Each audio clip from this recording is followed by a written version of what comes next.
사랑하는 성도 여러분, 편안하시지요? 우리 하나님의 크신 은총이 함께 하시기를 축복합니다. 미국의 유명한 가수이면서 방송인인 에디 카토라고 하는 사람, 이분의 글을 읽으면서 제가 깨달은 바가 있습니다. 이분이 굉장히 목표 지향적이고 성공 지향적인 삶을 살고 있었습니다. 그러니까 옆을 바라볼 여유도 없이 그냥 성공만을 위해서 달려가는 그런 삶을 살았는데, 그의 지혜로운 어머니가 참 지혜로우셨던 것 같아요. 그의 어머니가 이 아들에게 짧은 편지를 보냈습니다. 어떤 내용이냐면, 사랑하는 에디야, 너무 빨리 달리지 말거라. 주변의 좋은 경치는 하나도 못 보고 그냥 지나친단다. 이런 이야기예요. 이 편지를 받아본 이 아들이 멍했습니다. 그리고 깊이 생각을 했습니다. 어머니가 보내주신 그 메시지가 어떤 의미인지 되새김을 한 거지요. 묵상을 한 거지요. 그리고 수첩을 꺼내서 거기에 4가지 질문을 써놓은 거예요.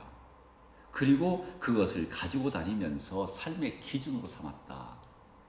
이런 겁니다. 내가 하는 일이 과연 가치 있는 일인가? 그러니까 가치 있는 삶을 살고 있는가?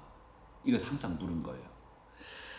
누구를 위해 일하는가? 내가 경력을 위해서 일을 하는가? 아니면 가족을 위한 일인가?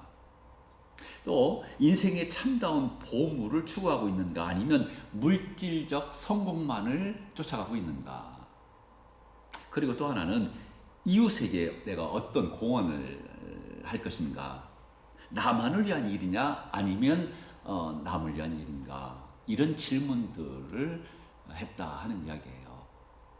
어머니의 말처럼 너무 빨리 달리지 말아라. 주변에 좋은 것들 다 놓친다. 여러분, 이런 유명한 시가 있지요. 내려갈 때 보았네, 올라갈 때 보지 못한 그 꽃. 참 짧지만 울림이 큰 시입니다. 올라갈 때 어떤 목표를 향해서 달려갈 때 보이지 않던 것들이 내려갈 때에, 속도를 늦출 때에, 쉼을 가질 때에 보인다는 거예요. 속도를 늦추면 보이기 시작합니다. 속도를 늦추면 가족이 보여요. 속도를 늦추면 주변 사람들이 보입니다. 아니, 속도를 늦추면 자기 자신을 보게 돼요. 그리고 속도를 늦추게 되면 존재 이유에 대해서 생각을 하고 사명, 소명이 보이기 시작합니다. 저의 목회의 삶 가운데서 중요한 일들이 여러 가지가 있었습니다. 그런데 이것과 관련해서는 우리 증각교회 부임하고 그냥 줄기차게 달려왔습니다. 정신없이 달려왔습니다. 그리고 지칠 무렵 교회가 목사에게 안식년을 주었어요. 3개월 안식년. 그런데 이 3개월 안식년, 이때의 3개월의 쉼이 얼마나 소중했는가. 쉼이라고 하는 것이 인생에 있어서 얼마나 값진 것인가 깨닫게 되었죠.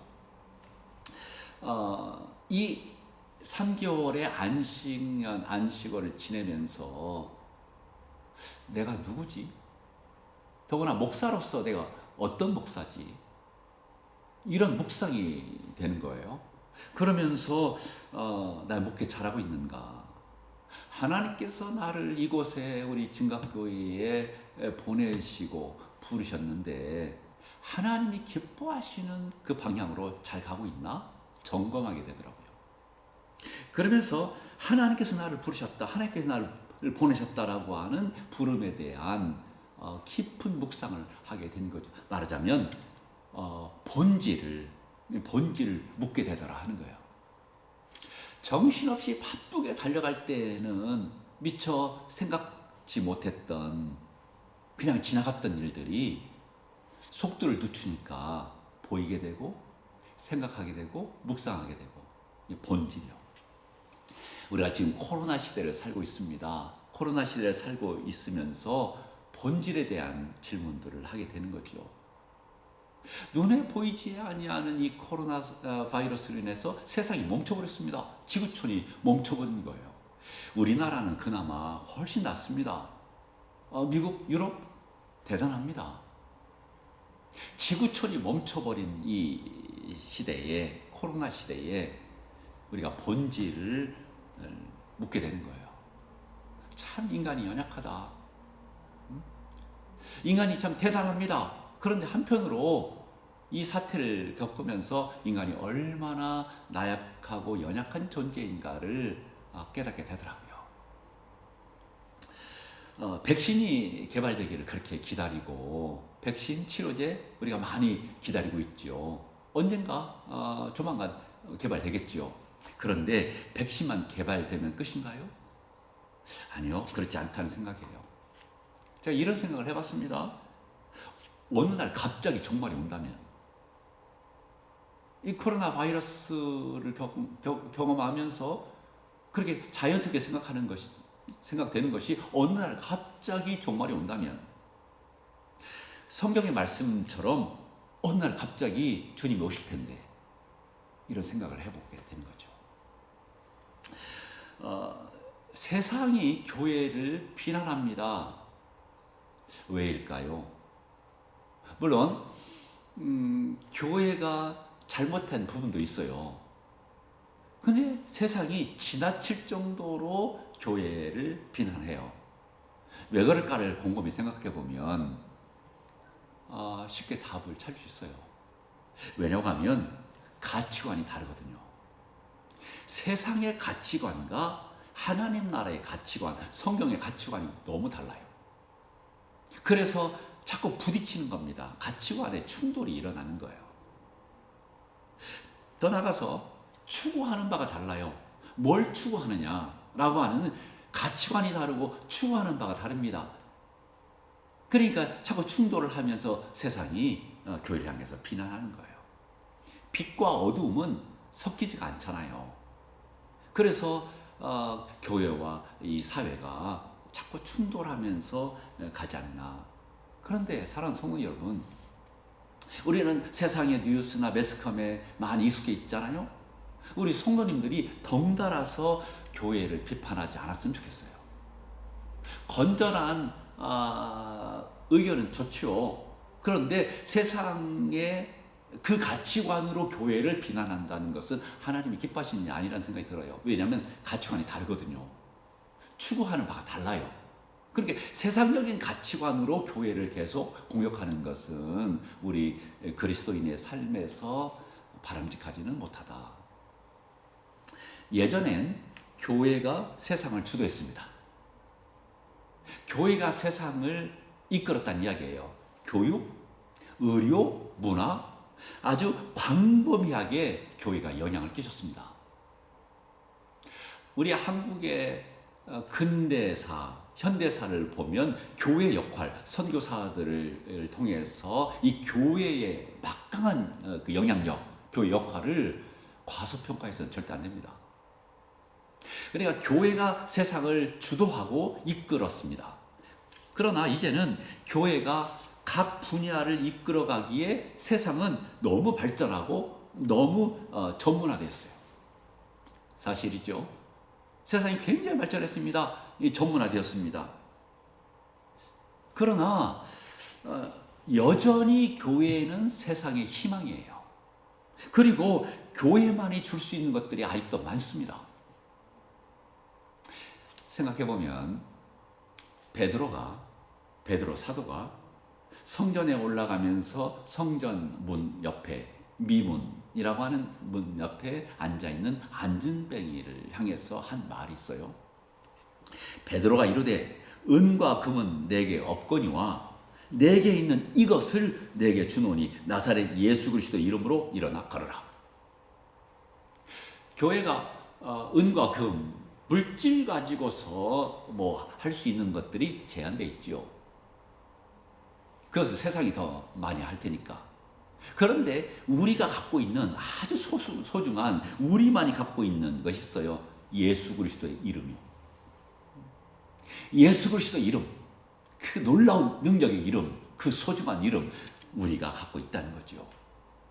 예수님께서 이렇게 말씀하세요. 수고하고 무거운 짐자다 다 내게로 오라. 내가 너희를 쉬게 하리라. 아무리 출세하고 아무리 돈을 많이 모으고 이 세상에 명성을 갖고 있다 할지라도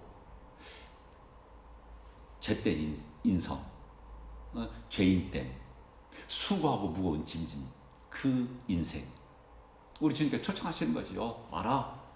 우리 주님 안에서 진정한 쉼이 있다. 이런 말씀하시잖아요. 예수님께서도 이렇게 말씀하세요. 평안을 너희에게 주노니 곧 나의 평안을 너희에게 주노라. 내가 너희에게 주는 것은 세상이 주는 것 같지 아니하리라. 너희는 마음에 근심하지도 말고 두려워하지도 말라. 진정한 평안 어디에서 얻을 수 있을까요? 세상에서 얻을 수 있을까요? 아니요. 예수님께서 초청하시는 거예요. 예수님의 평안을 우리에게 주시겠다. 하나님 안에서, 우리 주 예수 그리스도 안에서 진정한 평안과 기쁨과 감사가 있는 줄로 믿습니다. 주님 안에서 우리 교회가 줄 수 있는 것, 죄사함이지요. 죄사함 어디 가서 죄사함 얻어요?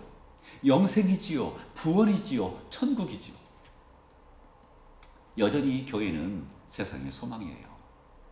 여전히 교회가 줄 수 있는 것들이 많아요.